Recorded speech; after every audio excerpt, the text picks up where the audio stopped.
ஆனால் ஒட்டுமொத்த பாரதத்தின் உயிர் வேதம் எதுவென்றால் அது இந்தியாவினுடைய அரசியலமைப்பு என்று சொல்லி பாபா சாஹேப் அம்பேத்கர் அவர்கள் கொடுத்த அதை நாங்கள் போற்றுகிறோம்னா இதை விட நீங்க என்னத்தை பிரதிநிதிப்படுத்த முடியும்?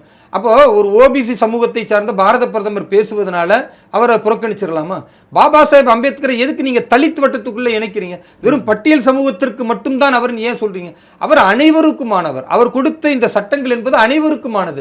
அவருடைய பார்வை என்பது அனைவருக்குமானது. அவருடைய நோக்கம் என்பது இந்த தேசத்தை ஒன்றுபடுத்த வேண்டும், இந்த தேசம் சமூக நீதியின் அடிப்படையில் செயல்படுத்த வேண்டும் என்பதை இன்றைக்கு திரு நரேந்திர மோடி அவர்களின் நல்லாட்சியில் நாங்கள் காட்டி கொடுக்கிறோம். அப்ப நடைமுறைப்படுத்தி காட்டிக் கொண்டிருக்கிற எங்களை குறை சொல்லுவதற்கு வக்கற்ற இந்த காங்கிரஸ் திமுகவினர் தான் தேவையில்லாமல் இப்படி பொய் பிரச்சாரத்தை செய்கிறாங்க. இது இன்னும் 2 நாளைக்கு அதிகபட்சமாக இந்த மீடியாக்களில் போகுமே தவிர அதற்கு அடுத்து இவர்கள் மீண்டும் அதே அதானியும் அம்பானியும் கையில் எடுப்பார்கள். நாங்கள் எங்களுடைய மக்களின் வளர்ச்சிக்கு பாடுபடுறோம். 2026, 27 பாரதம் என்பது உலகின் பொருளாதாரத்தில் 3வது இடத்தை நோக்கி பயணிக்க வேண்டும் என்பது திரு நரேந்திர மோடி அவர்களின் இலக்கு.